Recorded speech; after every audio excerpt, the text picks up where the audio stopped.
Happy New Year and welcome back to the Politdigm podcast. My name is Red and today I'm joined by my co-host Alpha. Happy New Year, everyone.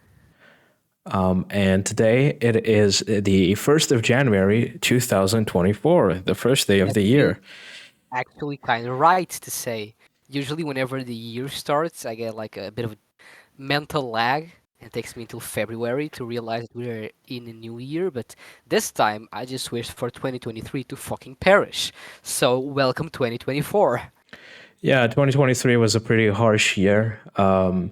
Although we did, I think honestly, the only two good things, or three if you want to separate one of them into two, the only three good things that happened to me last year was one, I started Politdigm. Two, I went to see my best friend during holiday during the summer, and then right after I went to London. That was like the only three cool things that happened to me the entire year. The rest was hell. I bought an electric guitar. Oh, I did get my setup. I did get my brand new setup in the room, so that was also nice. But Now we do go to the movies, so I didn't go to the cinema last year. I could Uh, swear we did it. but I didn't go with Oh, I you. didn't go with you. Yeah. I did watch a lot of films in the last month, but Did you um, watch it or recommended? not yet. I've not had the time, unfortunately. Weren't you supposed to watch that with your parents? Yeah, I kind of forgot. Yeah, I knew it. For some reason, every time, like yesterday, during the Christmas, but during Yesterday. um, during New Year's Eve, we did watch a film, but for some reason when we were looking for a movie, I forgot that one. And then during Christmas, Damn it. because for context, I don't usually. It's kind of sad sounding, but I don't usually hang out with my parents when I'm at home. I'm usually like in my room doing work, Oh, so well, I rarely stay. Like I rarely hang out with them to like throughout an entire evening. So I never really watch movies with them. And so Alpha suggested me this film for me to watch, but I haven't done it yet. But yeah, I plan to you do that haven't at even some point. watched the TV series I recommended to you months ago. Yeah, but I have a harsh time watching series. Also, why haven't you not mentioned that that series has Mark Hamill? But Like, even your mom knows more about the series than you because I recommended it to you. yeah, but like nobody ever mentioned that Mark Hamill was in it for some reason. Okay, it has Mark Hamill. Yeah, it's dope. I mean, he did say some funky shit because of Israel, but like he's still a cool actor. Like, goddamn. Yeah, they were all Anyways, great. speaking of the U.S. And weaponry, today or this week was Alpha's week. We're starting off the year with Alpha, Yeah, and with for the first time a two-part blog article. To yeah. this week was part one, and then next week is part two, and then I'm coming on with something which I have no idea what I'm going to write yet, but I'll figure it out. We Uh, have another story. So before we start, I kind of want to apologize. We were supposed to have a special episode last week, but then I got sick. I was dying. I spent the last hours of the 25th and the first hours of the 26th in absolute hell. I wanted to kill myself, basically. yeah, I we felt like I got. I felt like I had to swallow a tree. like we weren't going to do like a regular episode. In fact, like I wasn't even going to number the episode. I was just going to call it like holiday special or something like that. Boom. But eventually Alpha fell sick, and I was like, okay, never mind, I'm not doing it. Since we weren't planning to post anything technically, like anything that was normal, like last week we didn't even post a Yeah, blog article. I just decided to yeah. like just call it off, and we ended up not doing anything. So, But now seeing we're as back. though we didn't have a special episode last week, we kind of decided between us that because today's blog was a bit of a shorter one, and as a consequence, the podcast will probably be a bit of a shorter one too. We will make it kind of a half and half episode, where the latter half we will be taking a bit of a more Behind the special scenes. situation. Yeah, we talked about like doing kind of explaining our process and doing that. And honestly, we just do like in the beginning, The first couple of weeks, we used to do a lot of like the half and half episodes. Like the first half, we used to talk about the blog article, and then the second half, we used to talk about something else or other things. But we haven't really done that recently since we have like been putting so much work in the articles that we end up having so much to talk about during the episode that we usually spend an entire hour Yeah. talking about it. But anyways, before we do get into the article, I need to do the obligatory plug of our Patreon. So if you enjoyed this content, make sure to support us over on Patreon. And if you support us over on Patreon and join our public Discord, you can get access to our podcast Q&A, where at the end of each episode, we will try to, at our best of our abilities, try to answer your questions regarding whatever you want, obviously.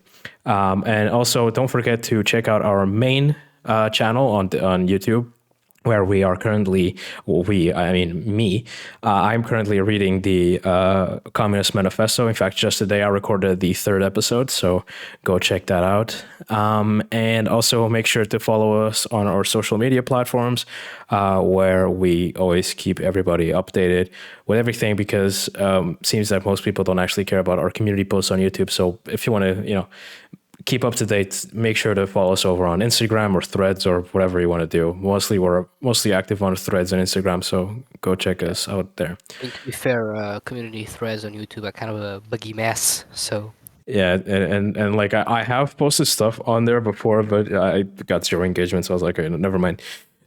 I'm not doing this again. So, in case you haven't read the blog title, as Red explained today, I released the first part of a two-part series on firearms in the US of A. The good Yes, old or US. as Alpha wrote it in the first sentence of his blog, but like in his draft that he sent me, the UNA.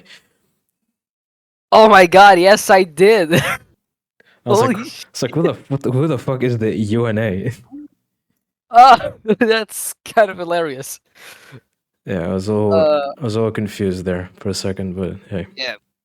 I'm not gonna lie, I don't even remember how I got the idea to write this blog. I remembered somehow that I want to write about this, and it was even the plan that I would write this blog on the week before Christmas, but then we came together and thought, hey, it'd probably be better if the two-part series were released back to back, so we swapped weeks basically. Yeah.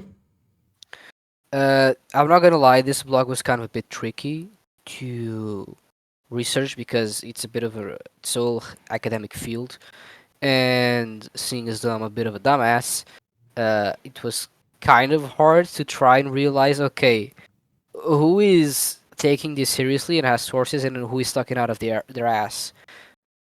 And so I tried to do a very simple, short blog to try and explore like the most basic concepts on how and why guns are so prevalent in the United States. Yep. I'm pretty sure the weirdest source I have is a quote from what's his name? Give me 1 second. He was James Madison. Where do I know that name from? He was one of the founding fathers and one of the presidents of the USA. Oh, what the fuck? Yeah, that's a weird that's Yeah. a weird quote. Yeah, it was a whole statement that he gave, and I read it all. I had to read it like 5 times because holy shit! Was it ye as old English? Seeing as though it was written in 1788, yeah, Yeah, understandable. and it's a statement drafted from a speech, if I'm correct. So I had to reread it a bit to be sure that I caught the message, and I'm pretty sure I did. Still, as with everything, if you find out that any of the things that I talked about are incorrect, please do be sure to tell us in a nice way. Don't Yeah, be correct if you are us. mean and rude, we Constructive will not criticism. exactly. Don't Plus, call since us bitch. plus since we're doing a part two anyways, that would be like the perfect ways for us to like in part two you can like correct things. So Absolutely. that would be the best way to. reach that point, we should have a section of the podcast where we correct the mistakes of the previous week's blog, Yeah. if that is ever the case. So, let's get into it, shall we? Go ahead. Okay, so I'm gonna ask you, where do you think I'm gonna start?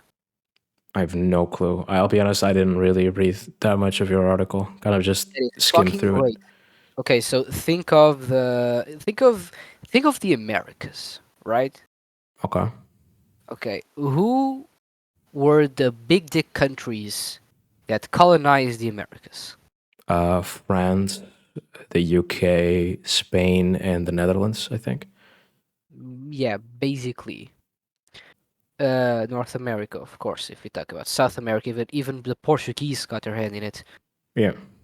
So, speaking of the colonization process, you know the Spaniards, right? Yep. Kind of quirky.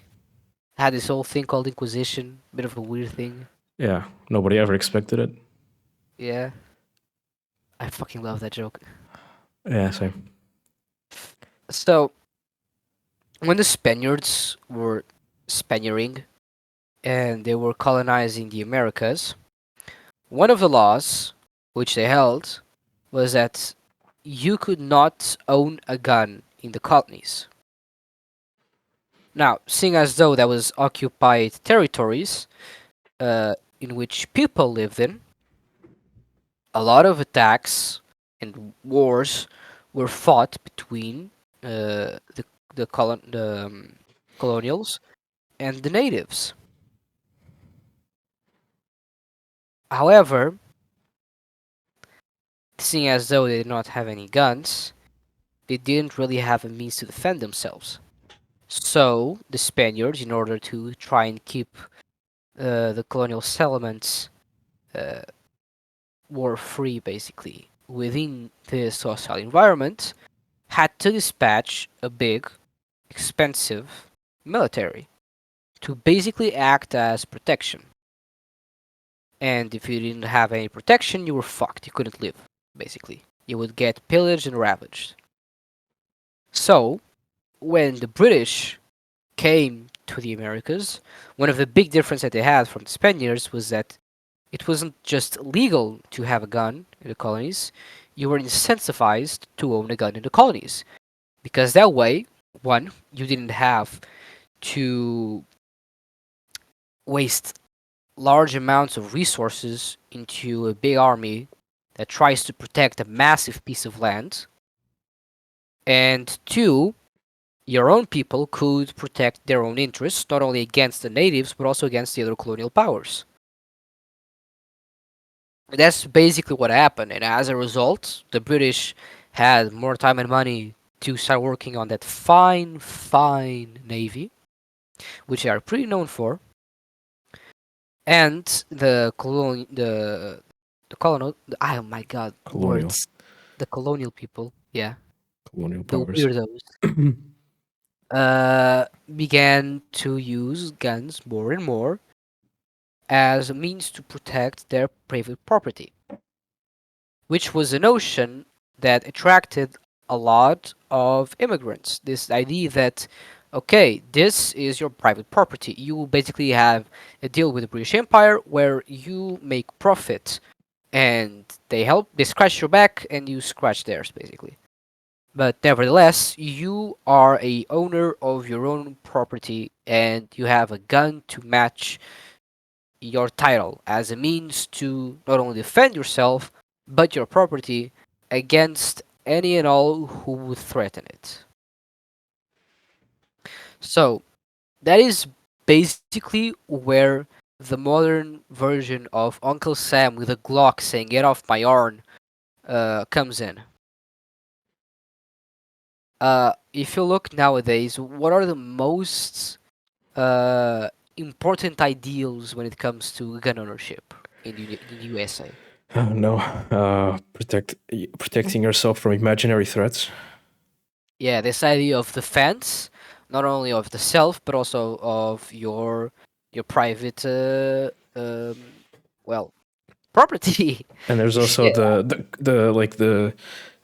the crazy idea that like somehow like you owning a gun is like a way for you to be prepared of like the government is overthrown and you have to like fight against the government or some Ah, shit. ah, but B, that that comes later.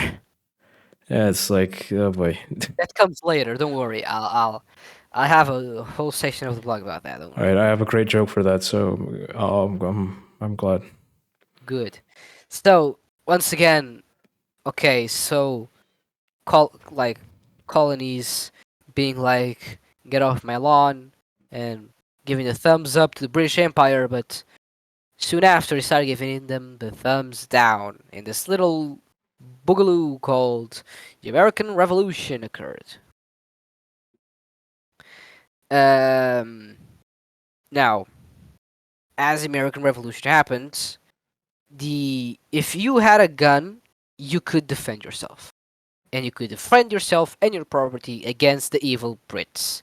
And the only accurate statement of what I just said is that the fact that the British are evil. Evil, yeah. Uh, that's where having so many guns in the country helped, because basically you could arm everybody and have them form a militia. So, this is where I'm going to hard pivot when it comes to history. Let's talk about the Swiss. Do you know about the Swiss? Yeah, I've heard about the cheese. You fucker. I've heard about the knife. Yeah, I've heard about the Swiss. Yes, I've been there. I've been Do to you know Switzerland. the legends of Guillermo Tell? Nope. Okay. It's basically a legend that explains how the Swiss militia was formed. I don't know if you know this, but the Swiss don't have formal armies. Didn't know that. No. What they do have is a population that is trained on how to defend themselves. Okay.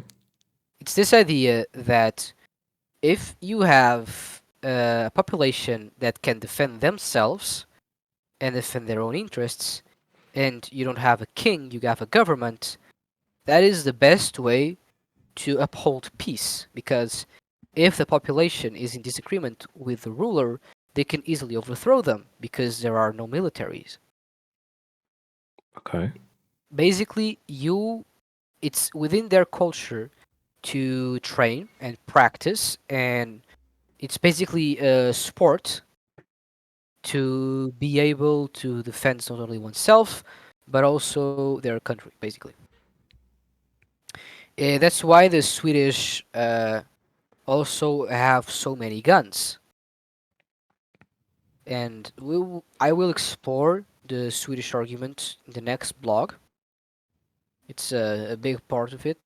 So basically, one of my main inspirations when it came to the second part of the blog, I will get there. But for this part, um because of the Swedish, this term, a well-regulated militia, I mean, basically started the Swiss or the Swedish. the Swiss. I always get them confused. It's so bad. The Swiss, the Yes. Swiss, the Swiss. Because of the Swiss, basically this term started being thrown around when it came to Europe, which was a well-trained and prepared militia. Because the Swiss became pretty prevalent when it came to their skills. The Pope hired them as a personal guard, and they could work as mercenaries for different armies. And this was the basically an idea that could be presented when it came to favoring a republic or a government instead of a monarch. And seeing as though Europe was reaching its enlightened air quotes days, to start questioning the existence of a monarch and start maybe thinking about having the means to uphold liberty and give those means to the people, was becoming ever more popular. So, the United States, when they were drafting their constitution after declaring their independence and winning the war, wrote this thing called the Second Amendment. Now, I'm pretty sure that you don't know the Second Amendment by heart. No, there's not a fucking way I would ever want to do that. Exactly. So I'm gonna read it to you. Oh boy. Okay. I'm pretty sure you know this part. The right of the people to keep and bear arms shall not be infringed. Right? No, not even that one. I literally don't care. You don't know that one. No. You have not been on the internet as much as I do then, because holy shit, I've heard that so many times. All I know is that the Constitution of what was it called? Is it just called the Constitution? It's the yeah, it might be. I don't know. It's like it starts with the word "we." It's like "we the people" or some shit. It's like people being like, Yeah. there's no pronouns in the Constitution." It's like The starts with communist starts starts starts with "we." What the fuck do you think "we" is? Oh, it's a word. Yeah, what type of word, jackass? It's a pronoun. So Fucking. basically the Second Amendment is used by everyone to try and justify why people should have access to guns. In 2008, the Supreme Court basically validated it. But what is most of the time forgotten is that the first part of the Second Amendment is a well regulated militia being necessary to the security of a free state. The rights of the people to keep and bear arms shall not be infringed. So, what the fuck does that mean? Right? Yeah, what the fuck does that mean? It basically says that for the existence, for the sake of the existence of a well-regulated militia, people should have the right to bear arms. It's once again going back to the idea of Sweden. Fuck. Switzerland. And this idea that the ultimate way to have a free country is not only to not have a monarch, but to have the people well trained and capable in case their freedom and their rights are being violated by a leader. And that's where that idea of using the guns to fight the government comes from. Which is hilarious because Mr. Bill over here with like a Glock 19 is going to be able to defend himself with a Glock 19 against the fury of a fucking drone strike. Me with my Glock 19 watching the fest with an AC-130 at me. Like, have you not seen like that meme? I don't remember who this. It's like a comedian saying it. I don't remember who said it, but he's like, I think that every year, like the government should like hold like a competition of like 1,000 like arm bearing citizens versus one drone operator. And it's just like so he's like as if he's like interviewing the different like contestants. He's like starts with like the drone strike guy or like the drone guy. He's like, so how are you feeling? Like, how's your confidence level during this tournament? He's like, I don't know, I'm pretty confident. I mean, I'm pretty sure that I can wipe them all out with a single missile, so I'm pretty good.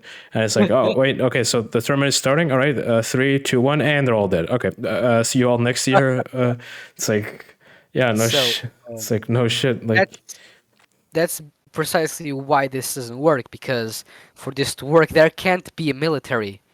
There yeah, cannot be this type of organization that is governed by the state.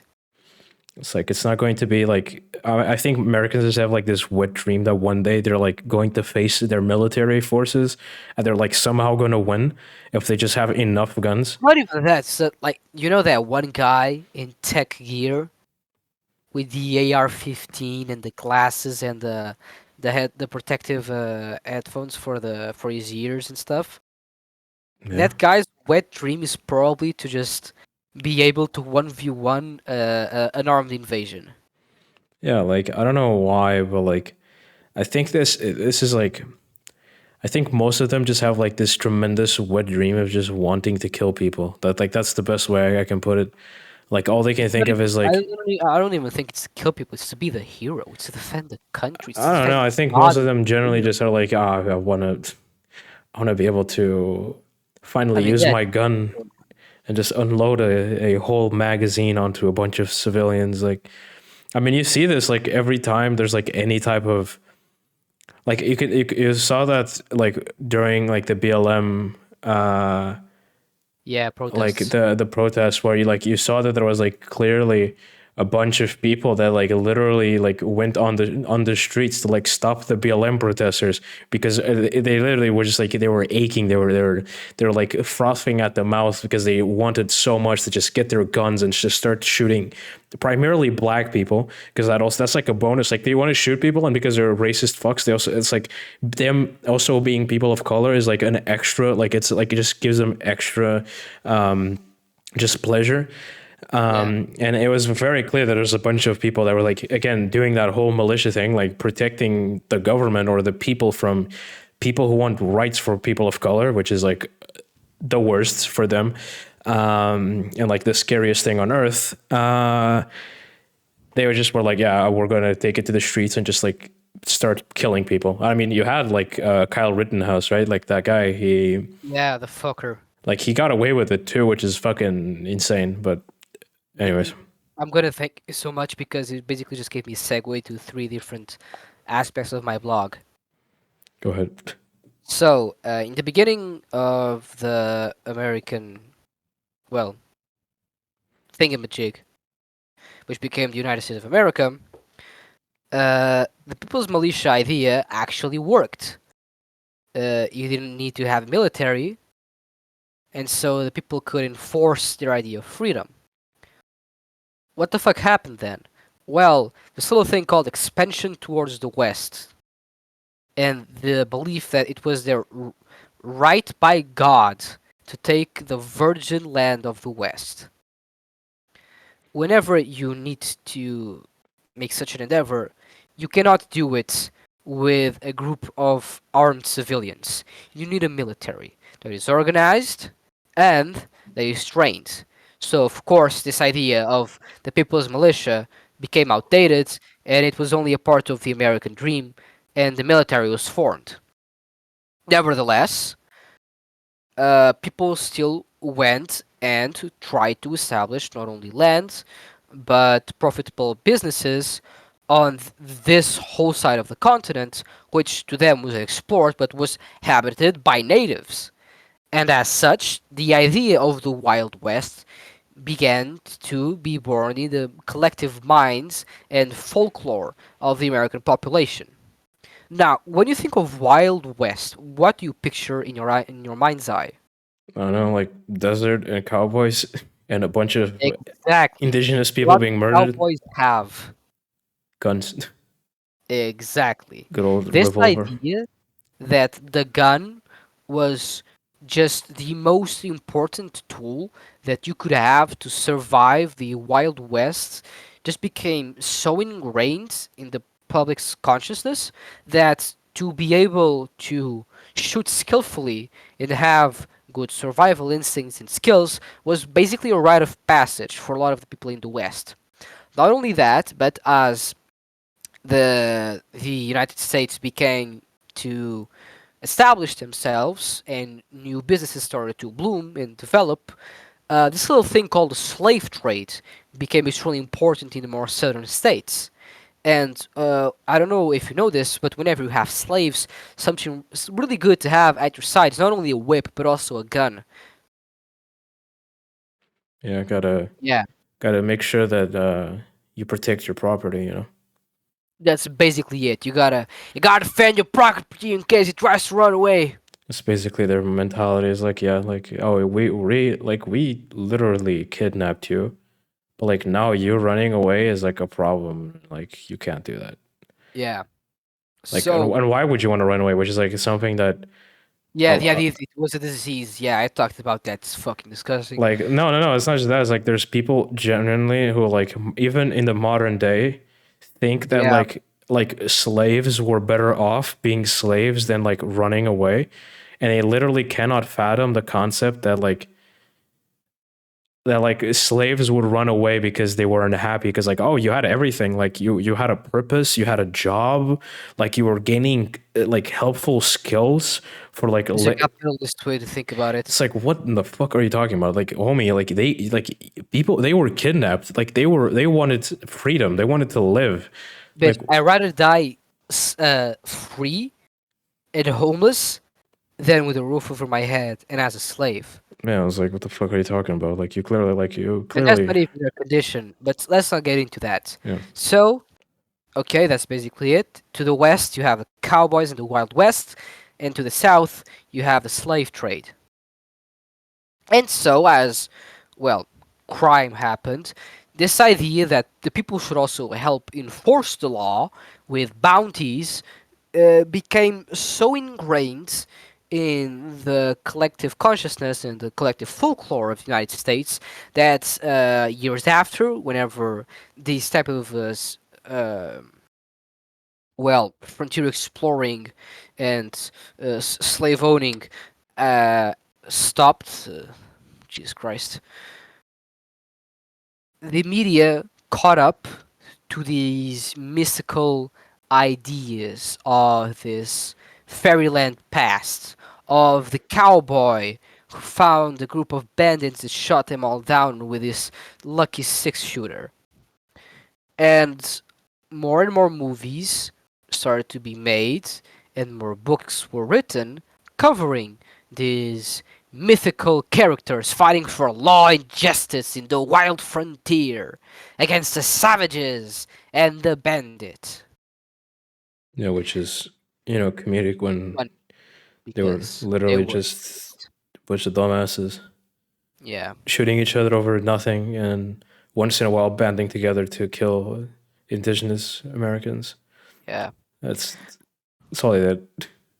Did they do, yeah. Jack? But do you know what else happened in the beginning of the 20th century? Hold up. Crime. The beginning of As this. gangs became more and more prevalent, so did the media that covered them. There's this whole strange relationship that the Americans has with its underbelly, criminal underbelly, and the media caught up with it, of course. Now you saw guns everywhere. The Tommy machine gun was basically everywhere. The Colt 911, for example, was a gun found everywhere. The Remington action rifle, the Smith& and Wesson. God damn it, I'm European, I don't like guns, and even I know those names. Yeah, why the fuck do you know those names? I spend way too much time online. The fuck? So, more and more you saw action heroes using guns to defend themselves and the public from the evil doers in order to avenge and protect justice. I mean, yeah, it was pretty much in that era when like comic books started existing in like the way that we see them now, and pretty much like the original heroes of comic books weren't, Superman or Batman or whatever. It was like Western. Robocop, a robot with a gun. No. I'm going even beyond. Like even before that, Yeah, like like some of the Lucky first Luke, comic that book. guy faster than his shadow. Yeah, like some of the first comic books were just depictions of like westerns, and like like obviously there were like comics, like small little comic strips, but like actual like Yeah. full on comic books. It was, I believe, like in the beginning, it was a lot of just western shit. Even now and then,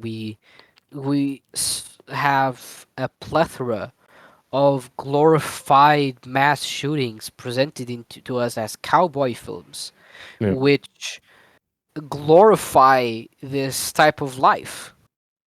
It's the cowboy where if you're good with your guns, you can make justice.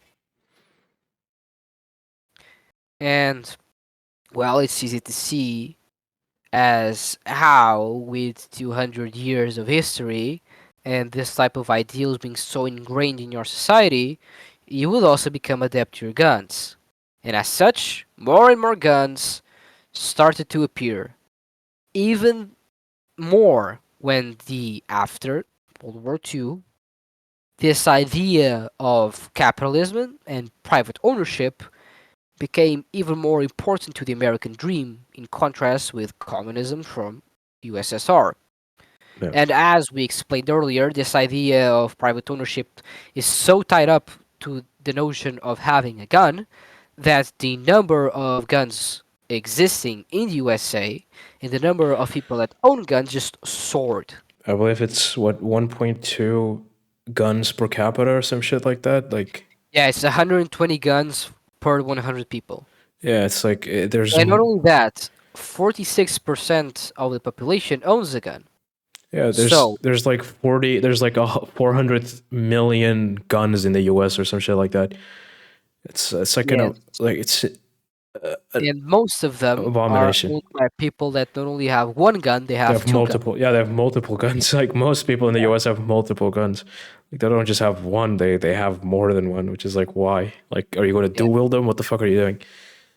And, well, seeing as though now we enter into the modern realm of politics with worse living conditions and more guns accessible to the public, more violent crimes related to guns started to happen. And as such, it became a topic of political discussion with left wing leaning parties defending that should be harsher gun control. Uh, Being contrasted by right wing leaning parties saying that no, there shouldn't be any kind of gun control. We should incentivize people to have more guns, in fact. And that's basically where we are today. Yeah, there's like, and it's not like it's come to a point where I truly believe that like it's like some sort of just like group like psychosis that like Americans do not comprehend like how guns work, because there's a lot of people in the US who generally like just think guns are cool, which is okay, fine, whatever. But like Okay, there's I think guns are kind of cool, but but I don't there's know the gun. but there's like a definite like group, and I saw this like I'm a quite a big fan of Jon Stewart. I really enjoy watching his content, and he did this this interview with this Senate guy. I don't know who the fuck he was, who basically like Jon Stewart was like confronting him about guns, and he was basically going like, so like you realize that like gun like if there are no guns, then Was with there's the Oklahoma State Senator Nathan Dom.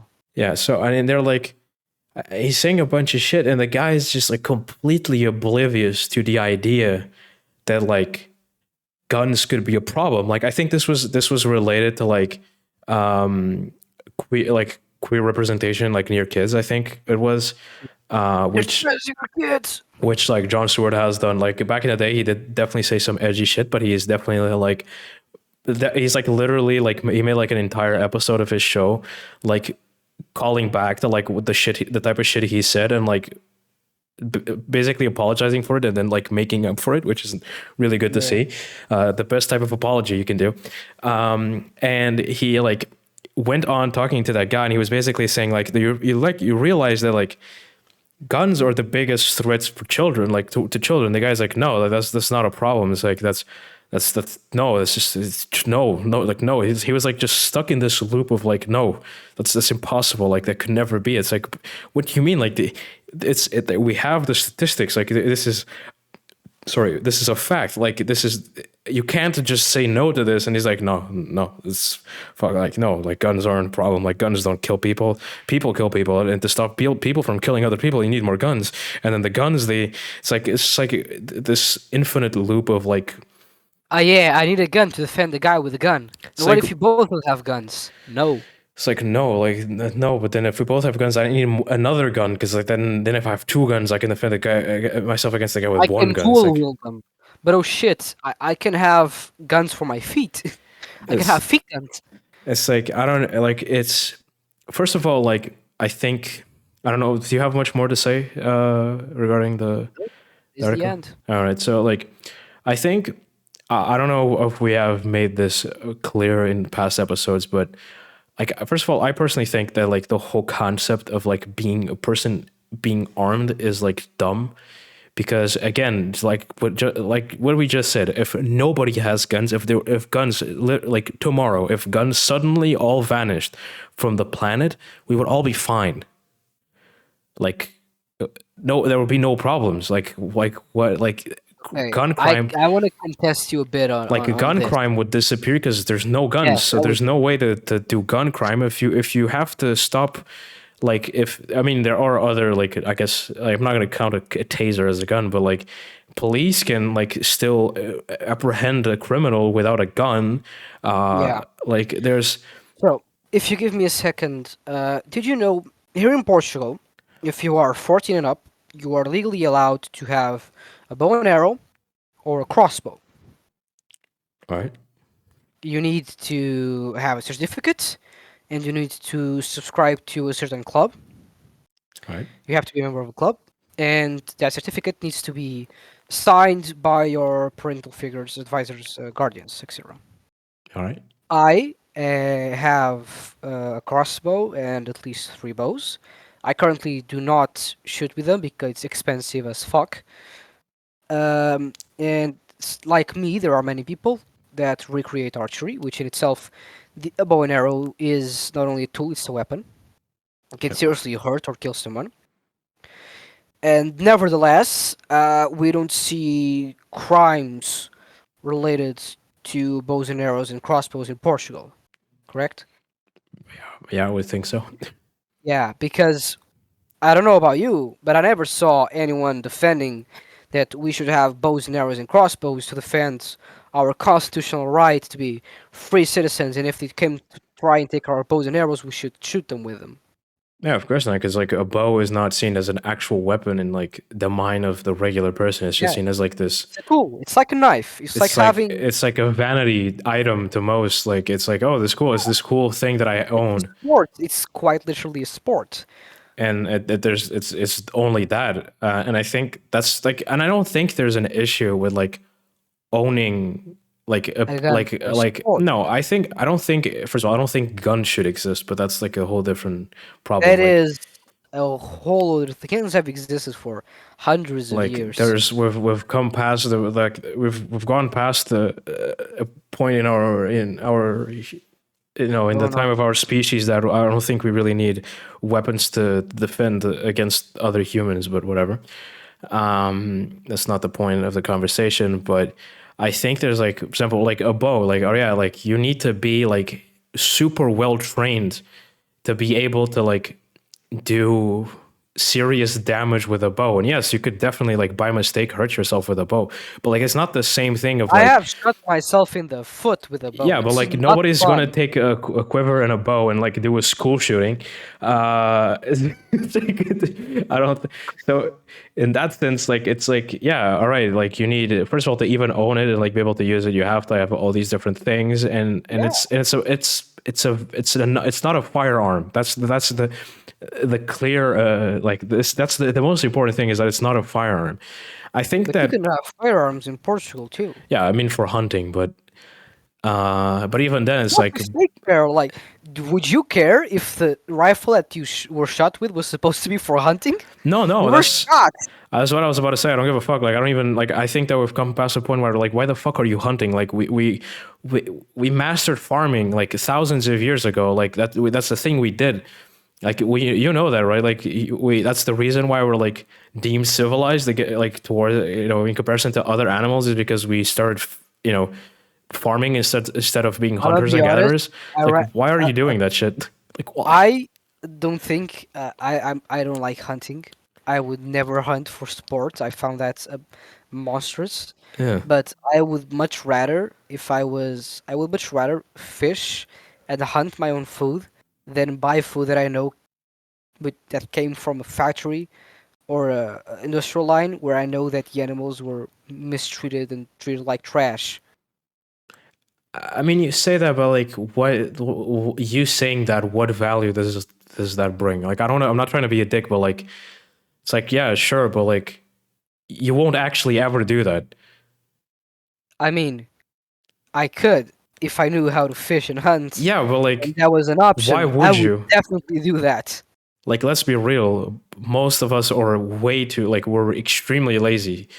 Like, we do not, like, yes, of course, like, we would want, like, I think it would genuinely, like, most of us would rather, like, fight for the rights of animals and, like, try to change the system rather than actually go out and hunting. Yeah, that too. Because it's like, Like bro, nobody can be asked to, I had like, a murder a mentor. being in front of you. Like, no. I had a coach whenever I was doing canoeing professionally, and he was 22 at the time, and he lived in a farm surrounded by hundreds of thousands of acres, and everything that he ate was captured within the property. I mean, So basically, he would go out. He wanted fish, he would fish. He wanted meat, he would go hunt within the grounds. I mean, good And for him. I I don't know. can respect that. Yeah, but like the thing is, I get what you're pointing at, but I don't think that, like, regardless of whatever, being hunting or not, like, there's no. First of all, we don't need to hunt. We don't need to. We don't need to own guns. We don't need to have weapons of mass destruction. That Uh, absolutely. like, we One don't day need we're it. gonna write a Like, blog about the nuclear fucking problem. there's no real. At the end of the day, like, I would not. Like, which is, I think, there's a fundamental issue with, like, the American, like, idea of it is like, oh, I would sleep, like, I can sleep better knowing that I'm going to be able to defend myself against somebody else. Like, no, I would sleep better in a world where there's no guns, where I know that no matter what, like, at When most, there is no means for others to hurt me. yeah, like, if, like, at best, like, oh, you can, like, get a kitchen knife and stab me. Like, all right, like, what can I do about that? Like, I'm not going to ban kitchen knives. Like, I can't do that. And we need kitchen knives because they're an actual tool that serve other purposes rather other than killing. So it's like, yeah, then whatever. Like, I'll just get a better security system. But, like, at Yeah. that point, it's like, no, like, there's no need for guns. Like, you don't need something which was its only purpose is to murder other beings, You don't mostly need humans. an automatic rifle with a 45 round magazine No, like, to let's defend yourself. let's even make it more simple. You were talking about crossbows and bows. We don't need crossbows and bows in our day to Fuck day no. basis. Like, why the It's not even fuck? practical. Like, it's like, bitch, why would you own that? Like, we haven't needed that shit for a long time. So, like, why would you need that? Like, you don't need any of it. You don't need a sword even. Like, you need, at best, you need, like, what, like a little knife, little Swiss army knife to, like, I don't know. I actually saw a guy say that his what's the call? What's the name? No, it's not strange opinion. It's Unpopular opinion. unpopular opinion was that we should bring back swords because everyone would have a hobby and they would train each other. And if you only had swords, you didn't have guns, and everyone carried around swords, people would be less likely to hurt other people with swords. And I'm listening to that saying, yeah, sure, like That's better. that's It's better than guns, I guess. But what? it doesn't work because that's the exact same argument that gun owners present, which is, Yeah, I oh, if mean, everyone has a gun, no one would use the gun. but again, it is a sword. It's different, I guess. Like, the contextual, like, yeah, like, let's arm everybody with butter knives. It's like, yeah, okay, sure. I'm gonna stab you with a butter knife. It's like, I'd rather, if, like, oh, would you rather, like, oh, you abolish guns entirely off the face of the planet, but everybody is, like, masterfully, like, skilled with killing people with butter knives? I'd be like, fuck it, yeah, sure, that's a sacrifice I'm willing to do. Butter knife assassin, like, go at it, like. I can get sniped by a butter knife. Yeah, like, I'm not gonna get sniped by a butter knife. Like, we're not gonna do mass shootings with butter knives. I We're gonna love do the I mass love. stabbing. Oh my god, the American mass stabbing meme is so weird. Like, the idea that, like, it's Wait, like always what? the. Yeah, it's like the UK versus the US memes where it's like, oh, Yeah. like, there's mass stabbings in the UK. It's like, bro, like, how What the much, fuck? how many people do you think somebody can stab by, like, To death. to death before they're, like, caught? Like, I'm gonna be completely honest. Using a knife well is not easy. You It's can like fuck up it's so hard. even if you like get into a crowd and like stab like 50 people to death, it's like that is You are impressive not getting through that many people. and You know what happens you do with a guy with a like knife? You mob them. it's like yeah, it's like oh you look this guy has a knife and he's like he's pocket like you're not it's not going to be like a child that's going to pick up a gun and like kill his entire school because they were slightly more mean to them and the kid just like has been like being has been going through like years and years of bullying and just general just depression and finally snapped and decided to Or he's an fucking incel. or both and just decided to like fuck it this is the only way out and just starts cranking it it's like no like don't do that I see a lot of people being like oh yeah like what we need is better gun control. I was like no what you need is to not have guns. Like I'm sorry but like I can't even with gun control it still happens. Yes, it's a less, but I don't think it should happen at all. That's the thing is like the only way to stop like any sort of violence with guns is to just not have guns. Yes, having better restriction with it is going to lower the numbers, but it's not going to stop them. It's just Look not at going to stop. Australia. They're doing better. Yeah, like Australia had one mass shooting and then like immediately banned guns. It's like, all right, there you go, done, easy, problem Never solved. doing that again. It's like, and they haven't had a mass shooting since then, I don't think. So it's like, and that's the thing is like, Let me search it up. Give me a second. What old? Wait, what? Oh, and it's the thing is like, for example, a couple of weeks ago there was the shooting in Czechia, yeah, and it's like the Czech Republic, whatever you want to call it. yeah. And it's like, yeah, like that was big news. That was like big international news because like that never happens in Europe. There's never mass shootings in Europe. There's like once every, what was it like in I don't know. I don't remember what the statistic was from, but I think that in the Czech Republic, there's like a mass shooting every 10 years. Like in the Yeah, last 20 years, oh no, in the last 10 years, there's been 2 mass shootings. In the US, there's a mass shooting every 2 days or some shit like that. It's like, okay, here's a list. The last mass shooting in Australia was the Port Arthur massacre. It was in 1996. yeah, that was the one that did it. That was the one like, Now oh, let me see.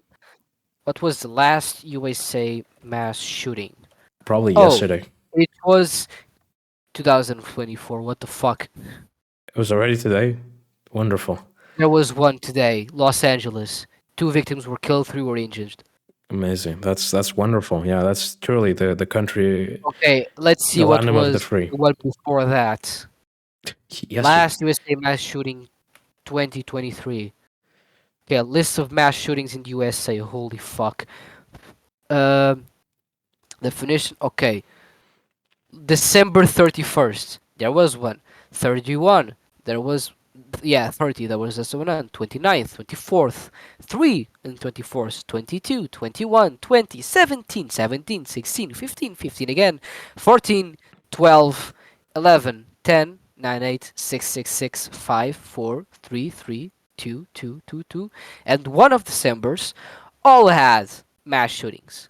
We are talking a good 30 mass shootings in 30 days, with more than once people dying and more than 4 people being injured. Yeah, that's like when you look at those numbers, I cannot defend even the idea of just oh we need gun control. No, no, no. You need gun Yeah, just removal. ban. Like there's no in a perfect world where humans weren't getting consistently fucked by the by the side of the effects of the industrial revolution and you know we were like in this constant state of just anguish and like vengeance towards each other like yeah like we could have guns but like no that's not the world we live in. We live in a world where most people are vengeful as fuck, where most people are constantly depressed, we're consistently statistically more and more depressed by the year, and most of us are literally like at the constantly at the breaking point due to the way that like our social conditions have been slowly declining for everybody in the last 30 years or so, or I guess what, since 2008, since the last like large economic crisis. So like it's we cannot. I mean, it's, and I think that's clear. Like obviously, like I'm not like a professional in this, so I can't say this with 100% certainty. But like when I look at the statistics of the U.S. and I look at their social situation, I can only like estimate that it's like they're, first of all, they're going to get worse. It's not going to get better unless like there's actual gun laws put in place. And it's clearly like that there's like, this is not like, these things aren't happening just because guns are available. Yes, the fact that the guns are available is definitely helping it, Incentive, a big whole fucking incentive. but like there needs to be some underlying like tremendous like psychological issues for so many people to be committing so many mass shootings.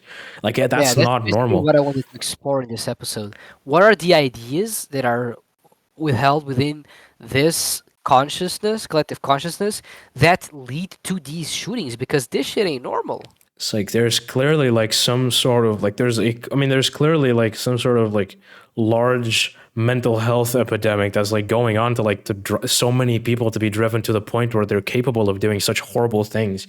And Yeah. then there's this whole like, I mean, like the thing is, when we like previously earlier on the episode, when we talked about like conservatives like having like this kind of like blocking, like this mental block of not being able to comprehend like the guns are the problem.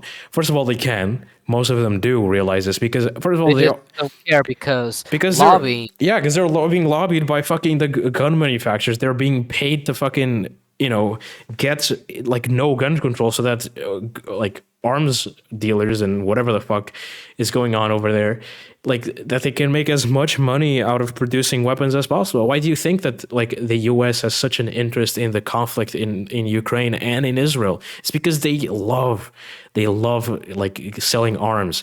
It is the US is like the military industrial complex is the US's most successful, Profit by profitable. fucking far. Yeah, like the industrial complex of the United States is the literally the worst thing that exists on this fucking planet. Like it is disturbing. Like if you don't realize how evil the U.S. is, just learn. Like just go learn about all the like the military coups they've played out in the last 50 years in the Proper whole program. part of the military industrial complex. Number one, war crimes. Everywhere. Number two, Cuba. more war crimes. Yeah, just like Ah, well, anyways. yeah. I think that concludes our blog discussion. Yeah, so the little section just so to Yeah. just end off the episode on a little bit of a lighter Actually, note. this is something that I think we should have talked about earlier. I wanted to ask you too, because I actually don't know about this. I wanted to ask you, how do you research for our blogs, and how do you find your sources? Most I have a very unorthodox system, because I like 99% of the articles that I've written. Okay, 99 is not an exact number, by the way. I'm being, you know, I'm using hyperbole here, but most of them are stuff that I've written purely off of my own knowledge. Of course, I do fact check what I'm writing when like there's certain stuff that I'm like slightly like uncertain of. I will definitely go search it up. But like, since a lot of our articles at the end of the day do boil down to being a lot like being like what's it called, being Based, no like bias, no, shut up. Let me think. based. Like being opinion articles, right? Like showing our opinion and basically like going like, here is like a bunch of facts, and then like this is what we understand of it.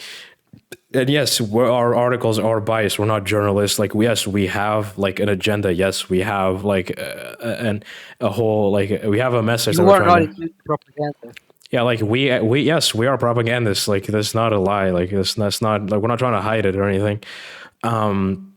Yeah. And so I regularly don't do any research, to answer your question. I most never do research. The only research that I do is that I usually like, I'll write something that uses like complicated language, and the sources that I cite are like Wikipedia articles explaining the complex words that I'm using. For example, I remember one of the last articles that I wrote. I think the last ones I wrote was the one on the Fediverse, and then the previous to that was the one about voting.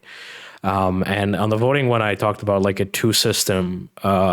like a two-party system, which is what the U.S. is, where in a country where two parties are the ones that like hold all the power. Also known as a duopoly, and like terms like duopoly, terms like like a two-party system. Like these are things that I cite because reading about them, like learning about them by themselves as like terms is also important, but like I don't need to do research to be able to explain or like you get what I'm meaning. Like I'm trying to Yeah. get at like I also regularly choose topics that I have ease in writing. Yes, because I'm lazy. I'm going to admit it, but also because I think I don't like writing so much about. I think that you're much more comfortable doing that rather than me, because I usually don't like choosing like topics that I'm not very aware of, because first of all, I am like scared that I'll like do misinformation, and Yeah. I don't want to do that. Like I remember there was a very early on topic that I did, which I don't remember which episode it was that I was the one hosting. That I remember that like I wasn't very certain about going into the article, or like when writing the article, when doing the podcast, I wasn't very certain of it, and I didn't very much enjoy the process of that week, because I was like filled with like this anxiety of like this performance anxiety of being like, fuck, I'm gonna fuck something up, and I'm gonna like I'm going to like cite something that's incorrect, or I'm going to say something that's not correct, or I'm like putting out like a false information, and I'm gonna like be furthering a narrative that's incorrect, and I don't like doing that. So that's why I usually also go for topics that I am more dominant in, because I think first of all it's a better experience for me, because it's easier for me to work. It's less stressful, less like it just fills me with less anxiety. Plus, it's easier. Yes, there's definitely the upside in that. And then, of course, I think that they genuinely come out like better articles. I think that, for example, the article that I did on the European Union was the best article I've done, for mostly because this one I It was technically pretty did good. Yeah. that one I did technically do research, but it was very much a different thing. Like before writing that article, not so much recently, but like before writing that article, I was consuming a lot of content about the European Union, a lot of it. And this was not on purpose. I didn't do this on purpose for writing the article. I simply found myself watching a lot of content. And so I kind of naturally and like was started doing research, and then when I was writing the article, I went back to watch a lot of the videos to like be able to get the sources, make sure that I'm able to cite the quotes correctly, and do all of this. And I think that to this day that was the article that that wrote the best, because I kind of mixed the two things of writing about a topic that I'm very that I'm very comfortable with, because I had already done a lot of I already had done a lot of research. So that is what I'm trying to do more this year, or something I want to do this year, is just informing myself a lot on a certain topic, and then making sure that I can talk about it. One of the ways that I also want to do that is by possibly in the future going back and revisiting old topics that we've talked about, to just be able to make them better, kind of reintroduce the topics and be able to like share a new vision of it, and just to generally kind of correct old stuff that I might have said that I don't agree with, not because I think that I was like misaligned or anything, but purely because I think that I didn't get the full picture and I didn't understand what I was talking about. And now that I have a more broader view on this topic, I think that I'll For be more able to practice too. I think that I'll be able to do a better job at it. And I think that like, I don't know if you have this feeling, but since the first couple of episodes, I've definitely felt that I've become much more comfortable doing the podcast. Yeah, absolutely. I remember when I wrote the first blog and I was shitting bricks, and I sent you the first draft, and you said, "This isn't what I asked you. This is Yeah, what we're yeah. supposed to do. You have to cite your opinion. I was like, I have to cite my opinion. Oh shit, this is gonna be fun. Like you were very formal with it. Like you were being very much like you were putting very much your journalist hat on and like being purely like unbiased, just like being objective and like just basically writing an article about like it was about the riots in France. It was just purely like just saying, oh, this happened, and this happened. I was like, cool, yeah, that I know, but like, what the fuck? Like, what am I supposed to do with this? Like, this is not interesting to read. Like, and I was like, yeah, I'm just telling you, like, no, like, I want you to like. I want to hear your like your vision of what's You're a happening. fucking Like, gremlin. and I think that's like I think that's the thing that's probably most interesting about our content, and the reason I think that it, or like the thing that I would think people would, or sorry, oh, holy shit, I'm having a stroke.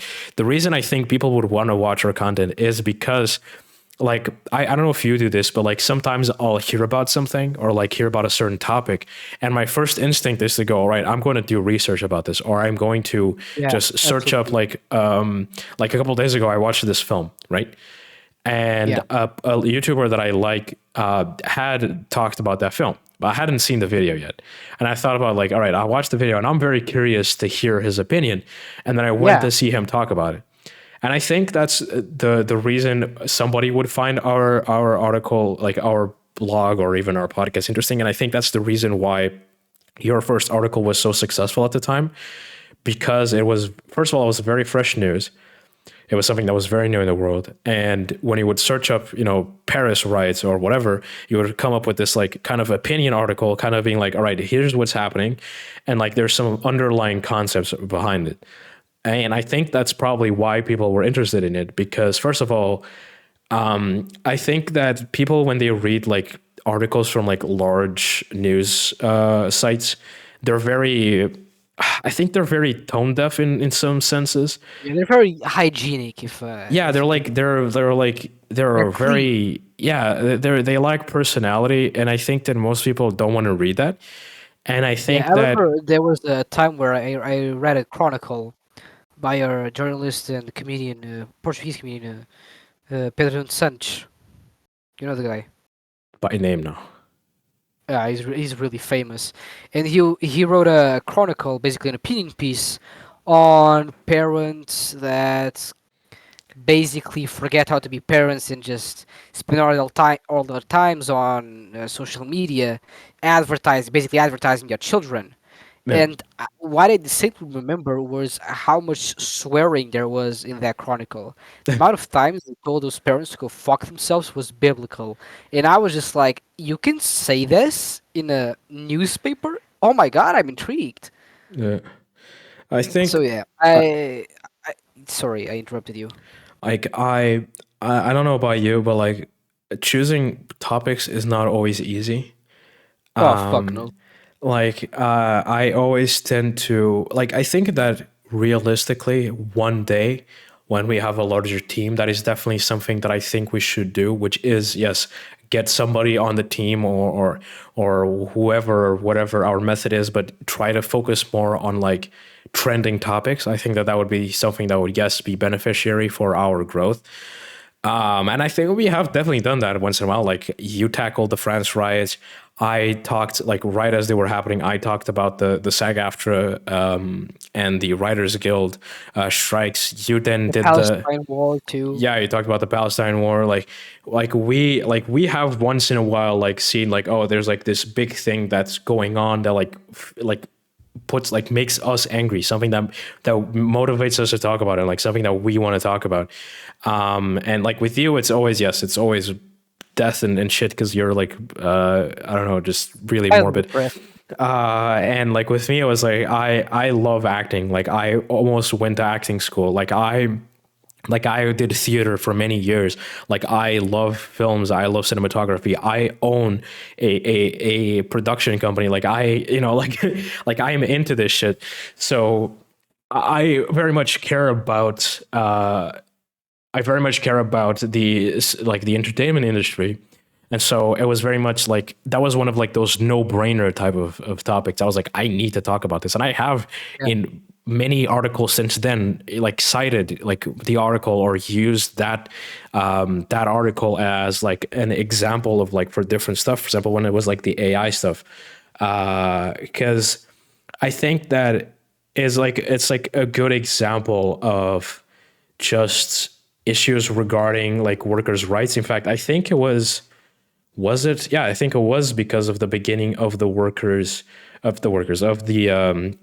Writers Guild strike that was originally what like got me really ramped up about like workers' rights issues. I mean, it's always been something Yeah, that I'm interested in, but like, that was the thing that got me really riled up about workers' you rights. don't make me act up. And because Sorry. like I last November 2020 I released Politdigm's sister company, or Redx Productions, which is my production company, and I started developing Politdigm in, I think it was March of 2023. So Quite possible. quite a long time ago. I mean, yeah, it's coming up to a year in a couple of months, but I was also around then that like the Writers Guild strike happened. I think because it was like the Actors Guild strike. Maybe I don't know. Maybe I think the timeline is wrong, so I don't know. But I definitely think that there was definitely some play in it, and it's just like it's stuff like that that like really motivated me into like creating Politdigm, because I think it's such like, first of all, it's so unfair to like see people that you look up to being in a situation that like isn't fair to them. And I'm not even obviously talking about like big actors. I'm talking about like purely like, small time actors, or even as personally as a writer. And I think that you can attest to this, Alpha. Like if you were in their position, as somebody that likes making content or even loves Yeah, writing, it's like it would be so infuriating imagining myself in their it would position. be hell. Like, Yeah. like If you I, would allow me, I just wanted before we close this podcast because it's going for an hour and a half, and a quarter basically. yeah, I would just like to say that I find the process within which you write your articles quite different from mine. yeah, Which is kind of funny because what happens to me is I see a topic which I found interesting, and I will spend 3 or 4 days doing research on it, and then I will start writing about it. So basically, I try to go into my topics blind because that way I can actually learn and I can expand my knowledge. When the war in Palestine started, I didn't know shit about it. I didn't know anything about the formation of Israel or what was occurring in Palestine. And so when I first started researching for the blog, it wasn't just for the blog, it was also for myself, so I could have some knowledge on the topic. yeah, Now, a lot of the times I do cite Wikipedia as a source, and people have asked me why. Wikipedia is great for one reason. It's the citations. yeah, After you see concept on Wikipedia, you have those little numbers which you can follow, and that is the source for what you just read. That's a great way to find information. And a uh, lot of the times when I'm writing about a certain complicated topic and I don't know where to find the best source, I just link to Wikipedia page so that people can inform themselves through those more concrete sources. It's not yeah. because I read Wikipedia that I'm vomiting Wikipedia out. Yeah, like I don't know if that's the way you do it, but like, I mean, I did this with the Fediverse one because it was different. Like, there's no, like, you can't really lie about the concept of like a computer system or whatever. But I mean, you can, but whatever. I don't think people. There's Get me no, wrong, a computer system is formed by angels. there's like no political, or like there's no reason to do so.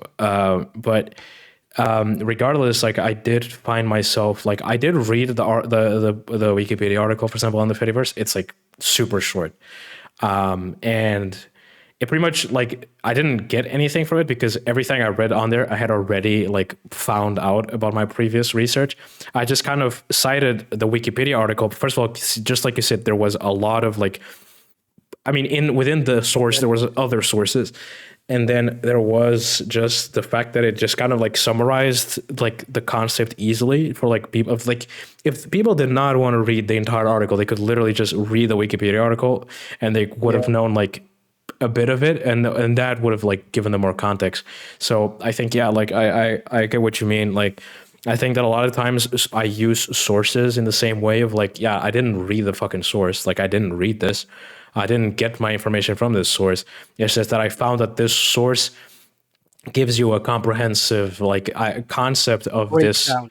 yeah, breakdown of this concept, or cites like No, I important definitely take the time research. to read the sources just to be sure that I'm not going to cite something that completely disagrees with what I'm writing, I mean, yeah, or that that I'm I do writing that too. something that is completely off when compared to the source. But yeah, I get what you said. Like I'm not like I mean I yes I do like some sort of fact checking. Like I'm not going to fucking I'm not Small ever part. like yeah I'm never going to also like cite fucking like Fox News or something. Like I always have Jesus like fuck. go like I have go to like news sites that I go to, for example, to look up information. Like I have like The Guardian, or Yeah. even what's it CNN. called? Yeah, CNN sometimes. I also use Ground News. This is not a Yeah, plug. Grounded is fucking great. Like this is not a plug, but like Ground News is like this. I would call it like it compiles news articles and like shows you like news articles from a bunch of different news sites, and they basically like you can search up, for example, Palestine Israel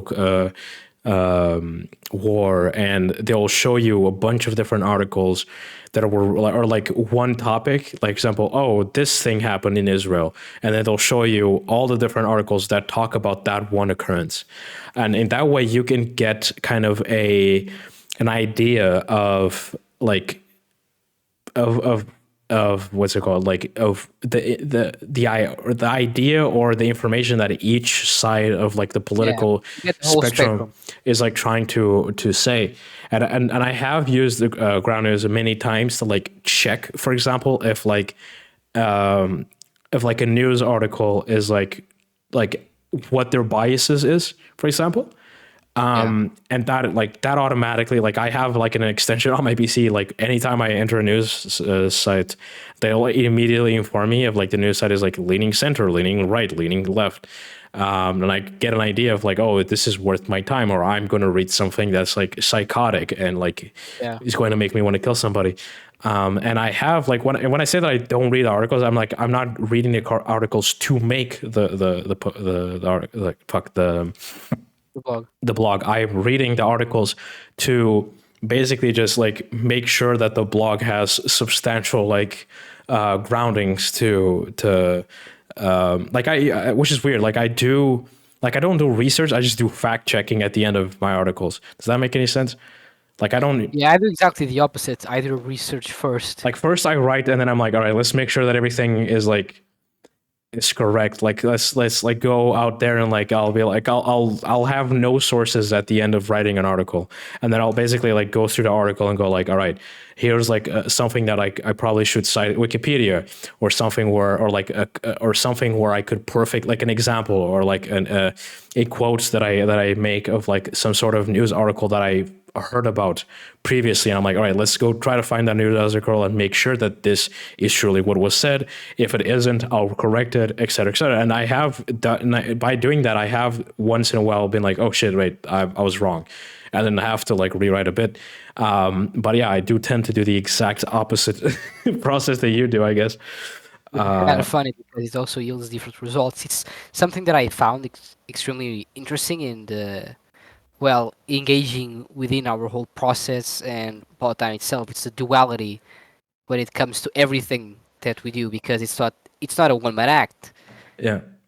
Like it's We both of us working together and like riffing off of each other's ideas. And like I think that I don't know if you get that impression, but a lot of the times when we are together IRL, I kind of rely on you to like be able to just kind of like, oh, okay, here's my idea, like here's what I'm thinking about like writing, or here is like I'm like trying to pull you into like my creative process, being like, all right, like I'm thinking about this, like what do you think? You're like, oh, I'm thinking about this. And like usually that like helps me be able to just kind of understand what you're doing, and just being able to like riff off of that and be like, all right, like let's, if you're writing about that, then I could write about this, or even me trying to understand what you would want to write about, because I have at many times suggested articles for you to write, for example. Yeah, and I thank you for it, because holy mother. Yeah, so there's like, I think, and I've thought about this quite a lot previously. That like if I didn't have, if I was doing this alone, like I would have quit. Like I would have quit I would have a fucking long quit time ago. sport. It's not that I'm like, oh, I wouldn't have enjoyed it as much. I probably would have enjoyed it still. I think that it would have been a much more lonely and like just cumbersome process of being like, oh, like I have to write an article every week and I have nobody to like do this with. Like, I, first of all, the podcast wouldn't exist because I would not be doing a podcast alone. Like, I am doing the Politdigm Reads show right now on the main channel, and like I am reading the book, and like at the end of each episode, like I'm doing like essentially just this long rant of like going through what I've read. And even if like it's not that different to what like we do technically on the podcast, it's not the same. Like it's not the same of like immediately having any type of like pushback or like any type of reaction from somebody else hearing what I'm talking about. I'm Yeah, not saying it's worse. It's just different, and it's not the same. And I think it is much more enjoyable just listening to two people like talk to each other or interact with each other rather than just being listening to like one person do this all by themselves. and yeah, we have to thank our lovely listeners for listening.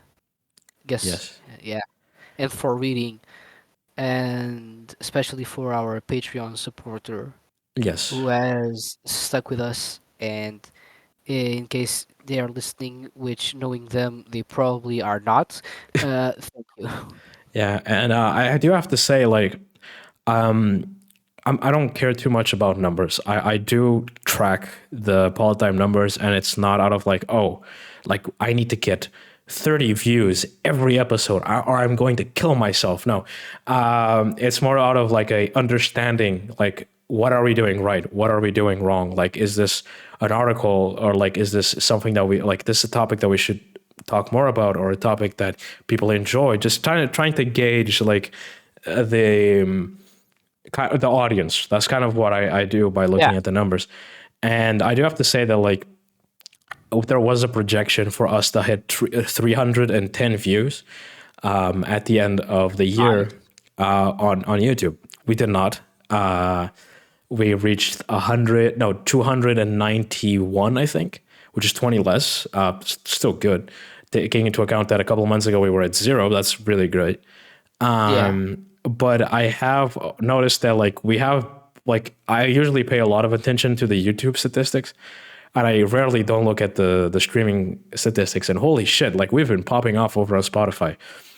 Like even though we have not, so yeah, Spotify listeners, like you guys have been you going are the shit. at like yeah, most people are. I think this last month during Christmas, most people were listening through on Spotify, and we have like 111 impressions, whatever that means, and we have had like in these last couple of weeks, even though we didn't like these last 2 weeks, even though we only posted one episode, like people have been going back to older episodes, like listening to old stuff and like revisiting content. So it's in a way that's more exciting to see that people are going back, because I kind of wasn't liking, or whatever you want to call it, like the fact that everybody was just watching like the newest content and there was a lack of interest in the older content.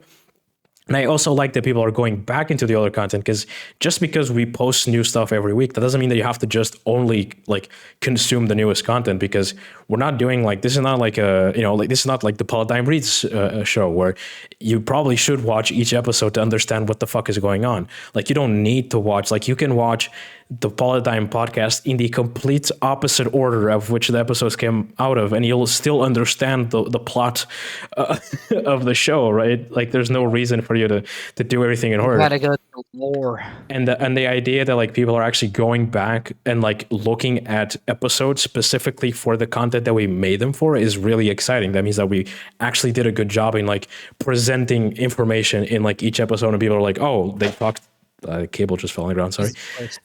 Like I thought oh, someone just people got asked. like people Sorry. want to know about Palestine, or people want to know about AI, or people want to know about the SAG-AFTRA stuff. They want to know about whatever. Like they want to know like about each different topic, and the fact that people are going back to inform themselves is really exciting. So I just wanted to say that a little bit. Yeah. With that being said, Yeah. don't forget to support us over on Patreon. If you do so, of course, that'll be helping us into making better content and just be able to, grow our operations into something bigger. And I would hope that this year we can maybe do that. And if you are interested, by the way, in helping in some way, I know this is probably stuff that should say in the beginning of the episode, because most people are probably not going to hear this part. But if you do want to help, like you can do that. Like go to our website and you can learn about the different things you can do to help. Like other than supporting us on Patreon, there's other ways to support us. So go check that out. Check us out. Check out our main channel, of course, where I am reading the Communist Manifesto, the famous Communist Manifesto. A Communist Manifesto. And where I'll be reading many more books over the year. Currently looking at two books that I want to read that I have in my room. One is called Techno-Feudalism, and the other one is actually, Techno-Feudalism is kind of like the Communist Manifesto, where it's more of like it's not a story, right? Like it's an actual what would you call it? Just like a thesis book. Yeah, that type of thing. It's more of like reading an article, but like in a book form type of way. I don't know how else to put it. I'm failing to find the correct term. Yeah. And the other one is called. Sorry, let me try to see if I can see the name. Another Now. It's called Another Now, which is basically an actual story. This one is an actual story, which I'm very interested in reading, because I think it'll be a very different experience than reading the Communist Manifesto. Like me actually reading a story, and it's basically a story of like what would have happened if after the 2008 crisis, we would have actually moved into a more of a socialist global economy. And like how like life would be if we actually did, like if we weren't so capitalist. At least that's my understanding. Of course I've not started reading it, but that's at least what I understand is like it's like this fiction book of like what could life have been if we were actually like more focused on like having a socialist system in place. And I'm very interested to read it, because I think it would be like an interesting image to like picture in my mind of being able to like. Because like when you think about like capitalism, right? Like you can think of like this perfect image, or like this image of like that it tries to tell you. And I think that like reading that book is going to be able to do that same thing for socialism, like trying to paint a picture of like this idyllic life that we could be living. And I think that's going to be interesting, not just for me, but also for the listeners. I think that people are going to enjoy hearing that story. I'm also really excited to find a book that I think would be interesting to read on Politdigm. Yeah, like you got to do that. You're the book guy. Like you're literally the person that I always just expect to be reading a book 24/7, because like you have nothing better to do. But I've only recently gotten into books, so I think you're kind of missing out. Meta, you know. Well, this episode has been going on for almost an hour and a half, and I think this is time to say goodbye to our lovely listeners. Yeah, I hope you all have an amazing year. I did not have a good year last year, so I hope that this year. I did not have a good time. I did not have a good time. Yeah, I did not have fun. So I hope that not just for me, and also, of course, my good and dear friend Alpha, that we both have a good year, but that all of you have a good year. I hope that life is kind to you, and that you have a great time, not only listening to our content, but also that in hard times that we can uphold, like make you feel happy, or even fill you with hope that one day you could live in a better world or whatever. I don't know, but yeah. See you all next week for another episode of the podcast. Goodbye, everyone. Bye.